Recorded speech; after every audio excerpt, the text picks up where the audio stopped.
Attica, India's #1 trusted gold buyers. We release pledged gold instant cash payment. இந்த ஒன்றியத்தில் மக்களுக்கு எதிராக நடக்கக்கூடிய அத்தனை பிரச்சனைகளையுமே முன்னெடுக்கிறாரு, மக்கள் பக்கம் நிற்கிறாருன்றது தான் உண்மை. கவினுடைய படுகொலைக்கான மறுநாளே கண்டன அறிக்கையை தோழர் ஆதவ அர்ஜுனா அவர்கள் மூலியமாக அன்னைக்கே அந்த அறிக்கையை பதிவு செஞ்சு அனுப்பியிருக்காரு. இவங்க தரப்புல தான் ஒரு கண்டன அறிக்கை வெளியாகுது, தலைமை கழகத்திலிருந்து ஒரு கண்டன அறிக்கை வெளியாகலையே அப்படிங்கிற ஒரு அவர் தலைமை கழக நிர்வாகி இல்லைன்னு உங்களால் சொல்ல முடியாது. அவருடைய ஒப்புதலோட அவருடைய அறிக்கை தான் வெளியாகுது. வெளியிடுறவர் தான் ஆதவ அர்ஜுனாவாக இருக்கிறார். சாரிமான்னு ஃபோனில் கூப்பிட்டு சொல்கிறதுக்கான கல் நெஞ்சக்காரர் இல்லை. நாங்கள் தூத்துக்குடிக்கே போனாலும் கார் கம்பெனியை திறந்து வச்சாலும், ஆனால் சிவகங்கையில் இருக்கக்கூடிய அஜித்குமாரை போய் பார்க்குறதுக்கு எங்களுக்கு நேரம் இருக்காது. ஆனால் திரைப்பிரபலங்களுடைய கல்யாண வீடுகளுக்கு போகிறதுக்கு எங்களுக்கு நல்ல நேரம் இருக்கும். இப்போ அந்த பக்கம் தூத்துக்குடியில் இன்றைக்கி ஒரு கார் கம்பெனியை திறந்து வைக்கிறாரு. இன்றைக்கி போவாரா கவின் வீட்டுக்கு? முதல்வரை கேள்வி கேட்கறதுக்கு நீங்கள் தயாராக இருக்கீங்களா? இருக்கக்கூடிய தாழ்த்தப்பட்ட மக்களையும், ஒடுக்கப்பட்ட மக்களையும், நசுக்கப்பட்ட மக்களையும், குரலற்றவர்களுடைய நிலையில் இருக்கக்கூடிய மக்களினுடைய அந்த அரசெல்லாம் இவங்களுக்கு தேவையில்லை. யாரெல்லாம் சாராயம் காய்ச்சரா அதெல்லாம் தேவை. இந்த சமூகத்தை தான் பாதுகாக்கணும்னா நீங்கள் வேங்கை வயல் பிரச்சனை என்னைக்கோ தீர்த்திருக்கணுமே. அந்த மாதிரி பாதிக்கப்பட்ட ஒரு விவசாயினுடைய பிரச்சனைகளை தான் தீர்க்கணும்னா நீங்கள் பரந்தூர் பிரச்சனையை என்னைக்கே தீர்த்திருக்கணுமே. 75 ஆண்டுகளில் என்னத்தை மாற்றிட்டீங்கன்னு கேட்குறோம். இன்னும் 1000 ரூபாய்க்கு பிச்சை எடுக்க தானே வச்சுக்கிட்டு இருக்கீங்க இந்த சமூகத்தை. மக்கள் பணத்தில் இன்னைக்கு ஓரணியில் தமிழ்நாடுன்னு சொல்லி 18 கோடியை விளம்பரத்துக்கு செலவு பண்ணியிருக்கீங்க. யாருடைய காசு? 18 கோடியை விளம்பரத்துக்கே செலவு பண்றீங்கன்னா திட்டம் என்ன பண்றீங்க? தொடர்ச்சியாக விஜய் அவருடைய ரூம்ல இருந்துக்குவாரு. கிளைக்கழக நிர்வாகிகளை வச்சு நீங்க களப்பணியாற்றி தொடர்ச்சியா எல்லாத்துக்குமே அவர் முன்னாடி நின்று சாப்பாடு போடணும், அவர் டியூஷன் எடுக்கணும்னு சொல்லி தெரியுங்களா? மக்கள் விஜய் தானே சார் வரணும்னு நினைக்கிறாங்க. டியூஷன் எடுக்கிறதுக்கும் சாப்பாடு போடுறதுக்கும் ரொட்டியும் பாலும் முட்டையும் கொடுக்கறதுக்கு அவர் வரணும்ன்றது இல்லைங்க. இப்போ இதே மாதிரி நாளைக்கு 2026 சட்டமன்ற தேர்தலில் நான் ஓட்டு கேட்டேன்னா அந்த இடத்துல கூட்டம் கூடும், அதனால நான் வரலன்னு உங்களால சொல்ல முடியும்? கலாட்டா நேயர்களுக்கு வணக்கம். இன்று நம்மோடு பேசுவதற்காக தாவேக ஆதரவாளர் ஜலீல் அவர்கள் நம்முடன் இணைந்திருக்கிறார். அவருடன் பேசலாம். வணக்கம் சார். சார், இன்னைக்கு தமிழ்நாட்டிலேயே மிக பரபரப்பா பேசக்கூடிய ஒரு வழக்கு அப்படின்னா கவின் கொலை வழக்கு. இந்த கவின் கொலை வழக்குல வழக்கமா எந்த பிரச்சனை நடந்தாலும் விஜய் அவர்களே நேரடியாக போய் பார்ப்பாரு, அவங்களுக்கு ஆறுதல் சொல்வாரு. தற்போது வரைக்கும் இந்த வழக்குல விஜய் அவர்கள் தொடர்ந்து மௌனம் காக்கிறாரோ அப்படின்ற ஒரு கேள்வி எழுது. இல்லை, அது முற்றிலும் தவறான ஒரு தகவல். எப்போவுமே பாதிக்கப்பட்ட மக்களோடு தமிழக மக்களுடைய எல்லா பிரச்சனைகளுமாக இருந்தாலும் சரி, இந்த ஒன்றியத்தில் மக்களுக்கு எதிராக நடக்கக்கூடிய அத்தனை பிரச்சனைகளையுமே முன்னெடுக்கிறாரு, மக்கள் பக்கம் நிற்கிறாருன்றது தான் உண்மை. அதைத் தொடர்ந்து கவினுடைய படுகொலைக்கான மறுநாளே கண்டன அறிக்கையை தோழர் ஆதவ அர்ஜுனா அவர்கள் மூலியமாக அதில் கண்டன அறிக்கையை அன்னைக்கே அந்த அறிக்கையை பதிவு செஞ்சு அனுப்பியிருக்காரு. அது இல்லாமல் மாநில நிர்வாகியான தோழர் இப்போ புதுசாக வந்திருக்கக்கூடிய டேவிட் செல்வன் அவர்கள் மூலயமா ஒரு 4-5 மாவட்ட செயலாளர்களை ஒருங்கிணைச்சு ஒரு குழு அமைச்சு அதை உடனடியாக போய் அவங்க குடும்பத்தை போய் பார்த்துருக்குறாங்க, விஷயத்த கேட்டிருக்காங்க. பட் ஆனால் எந்த ஒரு விஷயத்திலையுமே கட்சி நிர்வாகிகள் இப்போ ஆதவ அர்ஜுனாவோ இல்லை உங்களுடைய கொள்கை பரப்பு செயலாளர் இவங்க தரப்புல தான் ஒரு கண்டன அறிக்கை வெளியாகுது, தலைமை கழகத்திலிருந்து ஒரு கண்டன அறிக்கை வெளியாகலையே அப்படிங்கிற ஒரு அவர் தலைமை கழக நிர்வாகி இல்லைன்னு உங்களால சொல்ல முடியாது. சரி, நான் அப்படி சொல்லல சார். பொதுவா மக்கள் கிட்ட இருந்து என்ன ஒரு கேள்வி எழுதுனா விஜய் அந்த அறிக்கையை கொடுக்கணும் அப்படிங்கிற ஒரு எதிர்பார்ப்பு இருக்கும். அதை தான் சொல்றேன். அவர் கொடுத்ததும் இவர் கொடுத்ததும் அவருடைய ஒப்புதலோட அவருடைய அறிக்கை தான் வெளியாகுது. வெளியிடுறவர் தான் ஆதவ அர்ஜுனாவாக இருக்கிறார். அவர் இப்போ எல்லாமே ஒரே தலைவரால் எல்லாத்தையுமே எந்த நிகழ்வும் பண்ணிட முடியாது. அப்படி பார்த்தா இருக்கக்கூடிய RS பாரதியாக இருக்கட்டும், திமுகவில் இவர் ராசாவாக இருக்கட்டும், துரைமுருகனாக இருக்கட்டும், இருக்கக்கூடிய ஒரு TK இளங்கோவனாக இருக்கட்டும், யாரும் அறிக்கைகள்லாம் கொடுக்க முடியாது. அக்கா கனிமொழியெல்லாம் அறிக்கைகள்லாம் கொடுக்க முடியாது. ஸ்டாலின் மட்டும்தான் அறிக்கை கொடுக்கணும்னு சொல்லுவாங்க. அண்ணன் இந்த பக்கம் SP வேலுமணியாக இருக்கட்டும், இருக்கக்கூடிய ஒரு RB உதயகுமாராக இருக்கட்டும், ஜெயக்குமாராக இருக்கட்டும், இவர்கள்லாம் இப்போ அறிக்கை கொடுக்கக்கூடாதா? இல்லை அது விடுதலை சிறுத்தைகளில் அண்ணன் வன்னியரசு, சானவாசு, சிந்தனை செல்வம் இவங்கெல்லாம் இருக்கிறாங்களே, இவங்கெல்லாம் அறிக்கை கொடுக்குறாங்க எல்லாரும். ஆனா இன்னைக்கு தலைமையினால அங்கீகரிக்கப்பட்ட ஒரு மாநிலத்தினுடைய நிர்வாகிகளா, மாநிலத்தில் இருக்கக்கூடிய ஒரு பிரிவினுடைய பொதுச் செயலாளரா சகோதரர் இருக்கிறாரு, அரசியல் அனுபவம் கொண்டவரா இருக்கிறாரு, வழி நடத்தக்கூடியவரா இருக்கிறாரு. அவரை வச்சு கொடுத்ததுல என்ன இருக்கு? அதாவது பாதிக்கப்பட்ட மக்கள் பக்கம் நாங்க நிக்கிறோன்றத மக்களுக்கு தெரியப்படுத்தக்கூடிய இடத்துல தமிழக வெற்றி கழகம் இருக்கு. அது தெரியப்படுத்தியாச்சு. பொதுவாவே இந்த மாதிரி ஒரு சம்பவம் நடந்துச்சு அப்படின்னா உடனடியா தலைவர் விஜய் அவர்கள் நிச்சயமா போவார். அதுல எந்த மாற்றமும் கிடையாது. எப்போ போவார்னு எதிர்பார்க்கலாம் சார்? இல்ல, கண்டிப்பா போவார். அதுல ஒன்றும் மாற்றம் இல்லை. அதுதான் சொல்லிருக்கேன்னு, அவர் சாரிமான்னு ஃபோன்ல கூப்பிட்டு சொல்றதுக்கான கல் நெஞ்சக்காரர் இல்லை. நாங்கள் தூத்துக்குடிக்கே போனாலும் கார் கம்பெனியை திறந்து வச்சாலும், ஆனால் சிவகங்கையில் இருக்கக்கூடிய அஜித்குமாரை போய் பார்க்கறதுக்கு எங்களுக்கு நேரம் இருக்காது. ஆனால் திரைப்பிரபலங்களுடைய கல்யாண வீடுகளுக்கு போகிறதுக்கு எங்களுக்கு நல்ல நேரம் இருக்கும். இப்போ வந்து அந்த பக்கம் தூத்துக்குடியில் இன்னைக்கு ஒரு கார் கம்பெனியை திறந்து வைக்கிறாரு. இன்னைக்கு போவாரா கவின் வீட்டுக்கு? முதல்வரை கேள்வி கேட்கறதுக்கு நீங்க தயாரா இருக்கீங்களா? நாங்க முதல்வரை தொடர்ச்சியா கேள்வி கேட்டுட்டு தான் சார் இருக்கோம். நீங்க எங்களோட இன்டர்வியூஸ் எல்லாமே எடுத்து பாருங்க. முதல்வர் இன்னும் வரைக்கும் அரசு தரப்பு ஏன் இவ்வளவு மௌனம் காக்குது அப்படின்னு கலாட்டா தொடர்ந்து கேள்வி எழுப்பி எல்லா இடத்துலயுமே அப்படிதான் இருக்கிறாங்க. எல்லா பிரச்சனைகளையுமே அரசு மௌனமா தான் இருக்குது. மௌனம் சம்மதத்துக்கு அறிகுறியானது. அதனால்தான் 2026 இவர்கள் தூத்துக்குடி எம்பி கனிமொழி அவர்கள் போய் பார்த்திருக்காங்களே. நீங்க போய் நீங்க ஏன் போகல? இந்த தூத்துக்குடி எம்பி கனிமொழி இன்னைக்கு போய் பார்த்துட்டாங்க, சரி. ஆனா அதே தூத்துக்குடியில முதல்வர் போறீங்கல்ல, ஏன் நீங்க போக வேண்டியதானே? அந்த கேள்விய ஏற்கனவே உங்களுக்கு நிறைய வேலைகள் இருந்தது. ஓரணியில் தமிழ்நாடை திரட்டுறதுக்கு இன்னைக்கு நீதிமன்றம் அதுக்கு ஒரு பெரிய ஒரு கேட்டை உங்களுக்கு போட்டுருச்சு. இன்னைக்கு அதெல்லாம் மாத்தி பேரை மாத்தி நீங்க பண்றதுக்கான வேலைகளை இறங்கியிருக்கீங்க. அது உங்களுடைய சொந்த அலுவல் இல்லையா? ஆனா மக்கள் உங்கள் கீழே உங்ககிட்ட இருக்கக்கூடிய துறையில தானே காவல்துறை இருக்கு. அதனுடைய அமைச்சர் நீங்க தானே. காவல்துறை செய்த தப்பை எப்ப உணர போறீங்கன்னு கேட்கிறேன். காவல்துறை தவறுன்னு சொன்னனால இந்த கேள்வி கேட்கிறேன். அந்த கவின் கொலை வழக்குல வந்து இந்த சுர்ஜித் அப்படிங்கிற நபருடைய இன்ஸ்டாகிராம் போஸ்ட் எல்லாம் பாத்தீங்கன்னா தொடர்ந்து கையில ஆயுதங்கள் வச்சிருக்க மாதிரியான போஸ்ட் தான் போடுவாங்க. இந்த மாதிரி ஒரு சாதாரண மனிதன் போடும்போது உடனடியா அவங்க வந்து அரெஸ்ட் பண்றாங்க, வார்னிங் பண்றாங்க. ஆனா வந்து ஒரு எஸ்ஐ தன்னுடைய அம்மா அப்பா 2 பேருமே எஸ்ஐயா இருக்காங்க, இந்த மாதிரியான ஒரு போஸ்ட் போட்டிருக்காங்க. சோ அப்ப அந்த காவல்துறை அந்த இடத்துல அந்த நடவடிக்கை எடுக்க தயங்கிருச்சா? சமூக நீதிக்கான அரசுமா அப்படிதான் இருக்கும். அவர் கீழே தானே காவல்துறை இருக்கு. புதிய விடியலுக்கான அரசு இருக்கக்கூடிய தாழ்த்தப்பட்ட மக்களையும் ஒடுக்கப்பட்ட மக்களையும் நசுக்கப்பட்ட மக்களையும் குரலற்றவர்களுடைய நிலையில இருக்கக்கூடிய மக்களினுடைய அந்த அரசெல்லாம் இவங்களுக்கு தேவையில்லை. யாரெல்லாம் சாராயம் காய்ச்சிரா அதெல்லாம் தேவை. அயல்நாட்டில இருந்து மிகப்பெரிய அயல்நாட்டு போதைப் பொருளை யாரெல்லாம் கொண்டு வரணும் அவர்கள்லாம் இவர்களுக்கு தேவை. இவர்களை பாதுகாக்கக்கூடிய அரசா தான் இருக்கு. அப்படி நீங்க இந்த சமூகத்தை தான் பாதுகாக்கணும்னா நீங்க வேங்கை வயல் பிரச்சனை என்னைக்கோ தீர்த்திருக்கணுமே. அந்த மாதிரி பாதிக்கப்பட்ட ஒரு விவசாயினுடைய பிரச்சனைகளை தான் தீர்க்கணும்னா நீங்க வந்து பரந்தூர் பிரச்சனையை என்னைக்கே தீர்த்திருக்கணுமே. விவசாயிகளுடைய மிகப்பெரிய போராட்டத்தை தவிர்க்கணும்னா டன்சன் பிரச்சனையை என்னைக்கோ தீர்த்திருக்கணுமே. இன்னைக்குமே பழனியில் அடுத்த ஆய்வுக்கு போயிட்டீங்க, அங்கேயும் மக்கள் கொதிச்சு எழுந்துகிட்டு தானே இருக்கிறாங்க. மாணவர்கள் ஒரு பக்கம் போராடிக்கிட்டு இருக்காங்க, ஜாக்டோஜி அமைப்புகள் போராடிக்கிட்டு இருக்கு, இந்த பக்கம் தூய்மை பணியாளர்கள் போராட்டம் நடத்திக்கிட்டு இருக்கிறாங்க. உங்களுடைய ஆட்சிகள்ல யார் இருக்கா? மாணவர் போராடுறான், எல்லாருமே போராடிக்கிட்டு தானே இருக்கிறான். காவல்துறையும் விட்டீங்கன்னா காவல்துறையும் போராட்டம் நடத்தும். அதெல்லாம் மாற்று இல்லை. இதுதான் உங்களுடைய அரசுன்னு சொல்றோம். இதற்கான மாற்றா நீங்க வந்தீங்கன்னா என்ன செய்வீங்கன்னு நினைக்கிறீங்க? நிச்சயமாக சட்டங்கள் தண்டனைகள் கடுமையாக்கப்படும், சட்டங்கள் முறைப்படுத்தப்படும் சொல்றோம். சார் 50 ஆண்டு காலமா திராவிட கட்சிகள் அதனால இவங்களே இருக்கலாம்னு சொல்றீங்களா? அப்படி நான் சொல்லல சார். மாற்றம்ன்றது இங்க இருந்து தொடங்குது, அததான் சொல்றோம். இந்த 50 ஆண்டுகள் போது உங்களுடைய புராணம்னு சொல்றோம். இன்னும் நீங்க டிக்ஷனரி கொடுத்து என்ன பண்ண போறீங்க? 75 ஆண்டுகள்ல என்னத்தை மாத்திட்டீங்கன்னு கேட்கிறோம். இன்னும் 1000 ரூபாய்க்கு பிச்சை எடுக்க தானே வச்சுக்கிட்டு இருக்கீங்க இந்த சமூகத்தை.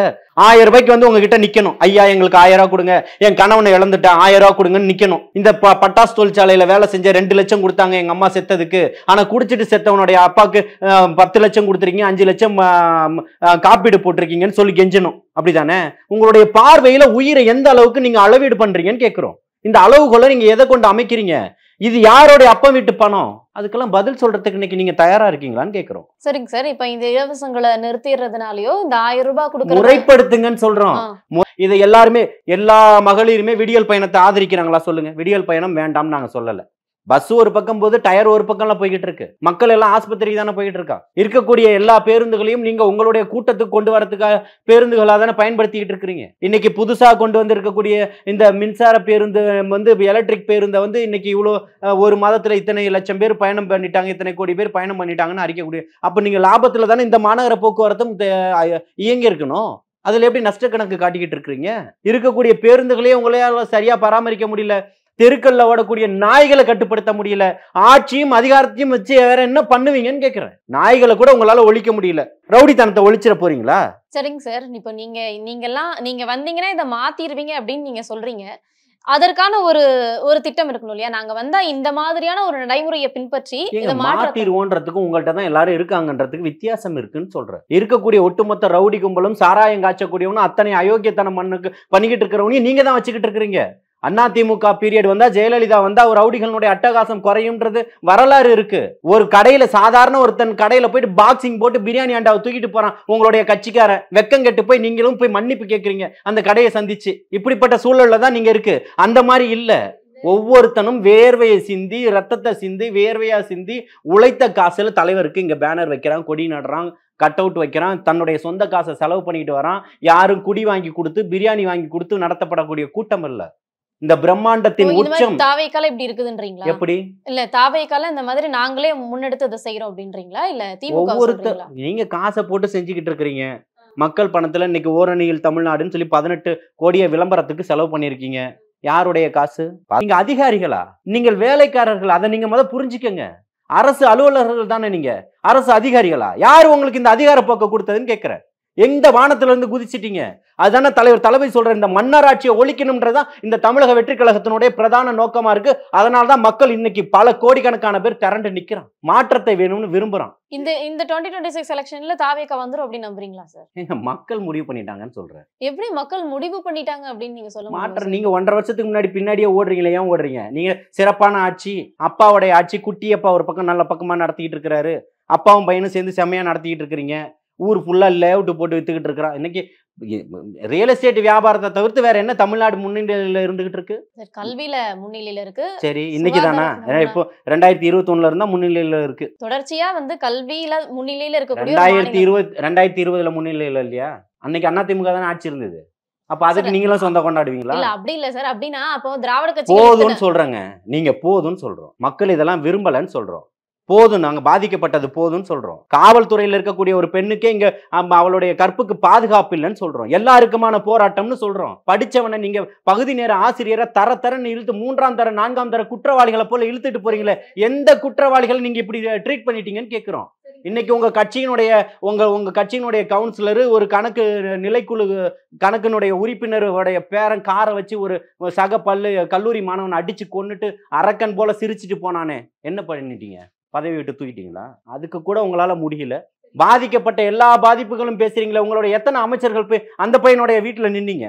நீங்க போய் நின்னீங்களா சார்? உங்க தமிழக வெற்றி கழகம் போய் நின்றுருக்கு, ஆதாரங்கள் இருக்கு. நீங்க போனீங்கன்றதுக்கு ஆதாரங்களை கொடுங்க. சரிங்க சார். இப்போ நீங்க சொல்றது எல்லாமே சரிதான். இது மக்கள் கருத்தாவே முன் வச்சிடலாம். நீங்க களத்துல எங்களுக்கு ஆதரவு நிறைய இருக்கு, 2026ல நாங்க சிஎம் நாங்க ஆட்சியை பிடிச்சிருவோம் அப்படின்னு சொல்றீங்க. எத்தனை பகுதிக்கு நீங்க களத்துல போய் வேலை செஞ்சீங்க? எதன் அடிப்படையில மக்கள் உங்களுக்கு அவ்வளவு ஆதரவு கொடுக்குறாங்க அப்படின்னு நினைக்கிறீங்க? இருக்கக்கூடிய ஒட்டுமொத்த பட்டி தொட்டிகளிலும் இன்னைக்கு பாத்தீங்கன்னா தமிழக வெற்றி கழகத்தினுடைய கொடி பட்டோலி வீசி தான் பறந்துகிட்டு இருக்கு. அதுக்கு காரணம் எல்லா பகுதிகளிலும் தெருக்களிலும் தோழர்கள் இருக்கிறாங்கன்றதா உண்மை. அதுதான் அதற்கான சான்றிதழ்கள் தான் அது அத்தனையும். எந்த மாவட்டத்தில் இல்லை, எந்த பகுதியில் இல்லை, எந்த நகரத்தில் இல்லை, எந்த ஒன்றியத்தில் இல்லை, எந்த கிளை கழகத்துல இல்லன்னு நீங்க சொல்லுங்க. அதை ஆதாரப்பூர்வமா நிரூபிக்கிறதுக்கு நான் தயாரா இருக்கேன். இல்ல சார், நீங்க தொடர்ச்சியா நீங்க சொன்னீங்க இல்லையா, நிர்வாகிகளை வச்சு வேலை பாக்குறீங்க அப்படின்னு சொல்றீங்க. நீங்க சொன்னீங்க இல்லையா, என்னது எந்த இடத்துல எல்லா இடத்துலயும் போய் சேர்ந்துட்டீங்களா? எந்த இடத்துல போய் களப்பணி ஆற்றுறீங்க? எங்கல எல்லா பக்கமும் நடத்திட்டு தான் இருக்கிறாங்க. 30 ஆண்டுகளா மக்கள் சேவையில தான் இருக்கிறாங்க. தொடர்ச்சியாக விஜய் அவருடைய ரூம்ல இருந்துக்குவாரு. கிளை கழக நிர்வாகிகளை வச்சு நீங்க களப்பணி ஆற்றிருக்கீங்க. தொடர்ச்சி எல்லாத்துக்குமே அவர் முன்னாடி நின்று சாப்பாடு போடணும், அவர் டியூஷன் எடுக்கணும்னு சொல்லி தெரியுமா சார்? மக்கள் விஜய் தானே சார் வரணும்னு நினைக்கிறாங்க. டியூஷன் எடுக்கிறதுக்கும் சாப்பாடு போடுறதுக்கும் ரொட்டியும் பாலும் முட்டையும் கொடுக்கறதுக்கு அவர் வரணும்ன்றது இல்லங்க சார். இப்போ ஒரு பகுதி நீங்க என்ன களப்பணி தானே என்னன்னு கேட்டீங்க. எல்லாத்துலயுமே அவர் நிக்கணும்ன்றீங்க. முட்டை கொடுக்கறதுல எல்லாத்துலயும் நின்றுக்காரு. திருநெல்வேலியில மழை பெய்யும் போது அங்க நிவாரணத்துக்கு நின்னாரா இல்லையா? தூத்துக்குடி துப்பாக்கி சூடி பிரச்சனைக்கு நின்னாரா இல்லையா? தங்கச்சி நம்ம அனிதாவுடைய பிரச்சனைக்கு போய் நின்னாரா இல்லையா? இப்ப அஜித்குமாரோடைய பிரச்சனைக்கு போனாரா இல்லையா? பரந்தூருக்கு போனாரா இல்லையா? எந்த பிரச்சனைக்கு போல? அஜித்குமாரோடைய பிரச்சனைக்கு இங்க ஆர்ப்பாட்டம் நடத்தினாரா இல்லையா? என்னைக்கு சென்னையில மழை பேஞ்சு எல்லா பக்கத்துலயும் மக்கள் தவிச்சிட்டு இருக்கோம், என்னைக்கு காலை வெளியில வச்சு தண்ணியில இறங்கி போய் மக்கள் கிட்ட உதவி பண்ணிருக்காரு சார்? நீங்க தனியா கூப்பிட்டு ஒரு இடத்துல நீங்க நிக்க வச்சு ஒரு 100 மக்களை கூப்பிட்டு வச்சு நாங்க உங்களுக்கு நலத்திட்ட உதவிகள் கொடுக்குறோம் அப்படின்றீங்க. ஆனா நீங்க மக்கள் கிட்ட தானே சார் நேரடியா போய் கொடுக்கணும். களத்துல போய் என்ன பிரச்சனைன்னு பாருங்க. இங்க பிரச்சனைகள் என்ன மாதிரி வடிவங்கள்ல போய்கிட்டு இருக்கு. நீங்க 100 பேருக்கு ஒரு உதவி கொடுத்ததை மட்டுமே பாத்துக்கிட்டு இருக்கீங்களே. எல்லாத்துக்குமே நான் நேர்ல வந்தா அதுக்கான விளக்கங்களும் கொடுக்கப்பட்டிருக்கு. நேர்ல வந்தா கூட்டம் கட்டுக்கு அதிகமா போயிடும். இருங்க நான் சொல்லிடுறேன். மழை காலங்கள்ல இதெல்லாம் தவிர்க்க வேண்டும். அதுக்கான இடையூறுகள் ஏற்பட்ட கூடாது. அதனால் உங்களை நான் அழைச்சு கொடுக்குறேன், உங்களை நேர்ல சந்திச்சு கொடுக்கணும் தான் எனக்கு ஆசை. அதனாலதான் நான் இப்படி கொடுக்குறேன்றதுக்கான விளக்கங்களும் கொடுத்திருக்கிறாரு.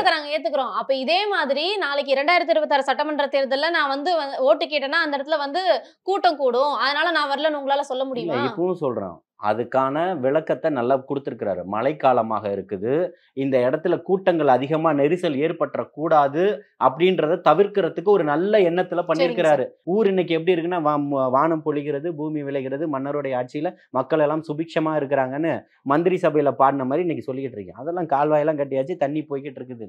மழை பெஞ்சாதான் தெரியும் எப்படிப்பட்ட சூழல்னு சொல்லிட்டு, புரியுதுங்களா? அது இயற்கையை வச்சு அரசியல் பண்றதுக்கு நாங்க வரல. இயற்கை பிரச்சனை தான். அதற்காக தமிழக வெற்றி கழகத்தினுடைய தம்பிகள் தங்கைகள் களத்துல இறங்கியிருக்காங்க, கொடுத்துருக்குறாங்க. இங்க வட சென்னையில வீடு பத்தி எரிஞ்சது பாருங்க, அப்போ கூட போனீங்க. அப்போ கூட போய் இருக்கக்கூடிய தம்பி தங்கைகள் அங்க வந்து நிவாரணத்தை ஏற்படுத்துறாங்க, உதவிகளை செய்யறாங்க.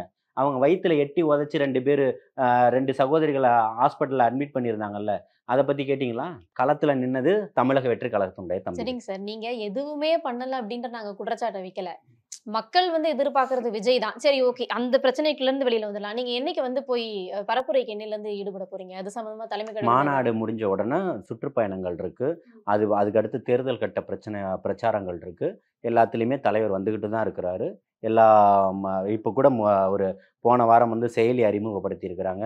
இப்போ மாநாடு 20ஆம் தேதியிலேருந்து 25ஆம் தேதிக்குள்ள மாநாடுகளுக்கான வேலைகள் போய்கிட்டு இருக்கு. அந்த மாநாட்டுல கூட ஏதோ பிரச்சனை, அந்த டேட்டை மாத்தி அமைக்கணும்னு இல்ல, அதுக்கான ஆலோசனைகள் போய்கிட்டு இருக்கு. இன்றோ அல்லது நாளையோ அதுக்கான எதனால சரியா வந்து விஜயகாந்துடைய பிறந்த நாள்ல தான் அந்த மாநாடு வைக்கணும் அப்படின்ட்டு யோசிச்சு வைக்கப்பட்டதா? அப்படியெல்லாம் ஒன்றும் கிடையாது. அந்த ஒவ்வொரு தேதிகளை தேர்ந்தெடுக்கிறாங்க, கொடுக்குறாங்க. அவர் செய்தியில வச்ச உடனே அப்ப அவருடைய கட்சிகள்லயே அதை பண்ணிடலாமே. தளபதி அவர்களுக்கு வந்து ஏற்கனவே வந்து கேப்டன் கூட ஒரு இணக்கமான ஒரு உறவு இருந்துச்சு, அதனால ஒரு சென்டிமெண்ட் அடிப்படையில வச்சிருக்காங்களா அப்படிங்கிறதுக்காக கேட்டேன். அப்படியெல்லாம் ஒன்றும் இல்லை. அந்த இப்ப மாத்துறாங்க, அது அப்ப அடுத்த வருஷத்துக்கு தான் மாநாடு நடத்த முடியும். அப்படியெல்லாம் ஒன்றும் கிடையாது. நடத்தக்கூடிய செய்தி அது யதார்த்தமாக அமைந்த ஒரு உண்மை, புரியுதுங்களா? அதை வச்சு நிறைய பேர் அரசியல் பண்ணாங்க. இது பேசக்கூடியவர்கள் எல்லாம் பேசிக்கிட்டு தான் இருக்கிறாங்க. தான் கொண்ட பாதையில தெளிவா இருக்கிறாரு, அவருடைய பயணம் உறுதியா இருக்குது, எண்ணம் தெளிவா இருக்கிறதுனால அவருடைய வேகமும் அதே வேகத்துல போய்கிட்டு இருக்கு. யாராவது கூட்டணி பேச்சுவார்த்தை நடத்தினாங்களா சார்? இப்போ ஓபிஎஸ் ஆதரவாளர்கள் தரப்புல கூட விஜய் கூட கூட்டணி வச்சா வெற்றி வாய்ப்பு பிரகாசமா இருக்கும் அப்படின்னு சொல்லியிருக்காங்க. அவங்க தரப்புல இருந்து ஏதாவது பேச்சுவார்த்தை நடத்தினாங்களா? ஒன்றியம் முழுக்க, தமிழகம் முழுக்க இருக்கக்கூடிய அனைத்து கட்சிகளிலும் இன்னைக்கு ஹார்ட் ஆஃப் டாக்கிங் போய்கிட்டு இருக்கிறது ஒரே விஷயம், தமிழக வெற்றி கழகத்தினுடைய நம்ம இணைந்தால் தான் நம்மளால் வெற்றி பெற முடியும்ன்றது அவர்களுடைய எண்ணமாக இருக்குது. இன்னைக்கு மக்களுடைய மாசு இந்த பக்கம் தான் இருக்கு. மக்கள் மாற்றம் வேணும்னு நினைக்கிறான். மக்கள் ஒரு புரட்சியின் அடிப்படையில வெளியில வரான். இன்னைக்கு நீங்க 2 பேரும் ஆண்டது போதும், நாங்க திமுக குடும்பம் தான், ஆனா இந்த முறை ஓட்டுகளை மாத்தி தான் போட போறோம், நாங்கள் அண்ணா திமுக குடும்பம் தான், ஆனா ஓட்டுகளை மாத்தி தான் போட போறோம் அப்படின்ற எல்லா முடிவுகளையும் எடுத்துட்டான். நீங்க சும்மா போய் சொல்லிட்டு நாங்க இதை வச்சிருக்கிறோம், அதை வச்சிருக்கோம், சிறுபான்மையினுடைய ஓட்ட எல்லாம் உடஞ்சி போச்சுன்றது அவங்களுக்கு தெரியும். அதனாலதான் நீங்க 1.5 வருஷத்துக்கு முன்னாடியே தேர்தல் முகவர் கூட்டம் நடத்தும் போதே நீங்க தோல்வின்றத மக்கள் பார்த்துட்டாங்க. உங்களுடைய தோல்வி அன்னைக்கே தெரிஞ்சிருச்சு. இன்னைக்கு ஓட வேண்டிய பையன் நீங்க தான். எல்லா திட்டமும் சிறப்பா பண்றீங்க. இன்னைக்கு ஒரு கார் கம்பெனியை நீங்க கொண்டு வந்துட்டீங்க. அப்போ இன்னைக்கு இப்ப தமிழ்நாடு இன்னைக்கு திறந்துட்டார்ல, அடுத்த 1 மாசம் சம்பளம் வாங்கினோம்னா தூத்துக்குடி மாவட்டமே வேற மாதிரி ஆயிடும். இன்னும் அடுத்த சொல்றீங்க, வேலை வாய்ப்பு சம்பந்தமா ஒரு விஷயத்தை ஓபன் பண்ணி வைக்கிறீங்கன்னா அது வரவேற்க தானே சார்? தாராளமா வரவேற்கிறோம். 2 முறை பயணம் போனீங்கல்ல, அயல்நாடு பயணம், அந்த முதலீடுகள்லாம் எங்கன்னு கேட்கிறோம். எத்தனை ஆயிரம் கோடி வந்திருக்குன்னு சொன்னீங்கல்ல, எங்க? ஒவ்வொரு விஷயமா ஓபன் பண்ணி வைக்கிறீங்க. என்னைக்கு? சரி, நீங்க திறந்து வச்சாலும் விமர்சிக்கிறீங்க. நான் விமர்சனம் பண்ணல, நல்லா புரிஞ்சுக்கங்க. நீங்க 4 ஆண்டு சாதனைன்னு சொல்றீங்கல்ல, அதுல இத மட்டும் சாதனையா சொல்றீங்களே. நீங்க 2 முறை போனீங்கல்ல. எடப்பாடி பழனிசாமி அவர்கள் இதுக்கு நீங்க போகல இல்ல, நீங்க அததான் எல்லாத்தையும் தான், அதெல்லாம் 2 பேரும் போதும் தானே சொல்றோம். 2 பேரும் போதும், புரியுதுங்களா? நீங்க அவர் பல ஆயிரம் கோடிகளை கொண்டு வந்து இங்க குமிச்சிட்டாரு, இவர் பல ஆயிரம் கோடி இங்க வந்து குமிச்சிட்டாரு. இதை வந்து தளபதி தான் எடுத்து செய்ய போறாரு. எல்லாம் ஒட்டு மொத்தமா கஜானாவை ஓட்டையாக்கி வச்சு இருக்கிற பணத்தை பூராத்தையும் காலி பண்ணி வச்சுட்டு ஆட்சி செய்ய தெரியாம அதிகாரில வச்சு நீங்க ஆட்சிகளை நடத்திக்கிட்டு இருக்கிறீங்க. என்ன இருக்கு? இன்னைக்கு இவ்வளவு கடன் இருக்கு அப்படின்றாங்க. நீங்க அடுத்த 2026 எலெக்ஷன்ல வந்துருவீங்க. நீங்க வந்து ஒரே வருஷத்துல மாத்திரலாம். ஒரே வருஷத்துல மாத்திடுவீங்களா? உங்களோட கேள்வி அப்படிதானே? இல்ல, நான் அப்படி கேட்கல. அதாவது இவ்வளவு கடன் இருக்கு, அந்த கடனை குறைக்கிறதுக்கு என்ன திட்டங்கள் கொண்டு வருவீங்க அப்படின்னு கேட்கறேன். ஆட்சி அமையும் போது நிச்சயமாக எல்லாமே சொல்லுவாங்க. கண்டிப்பா சார். இன்னைக்கு நிகழ்ச்சியில வந்து நிறைய விஷயங்கள் பகிர்ந்துட்டீங்க. நன்றி sir. Achika, India's #1 trusted gold buyers. We release pledged gold instant cash payment.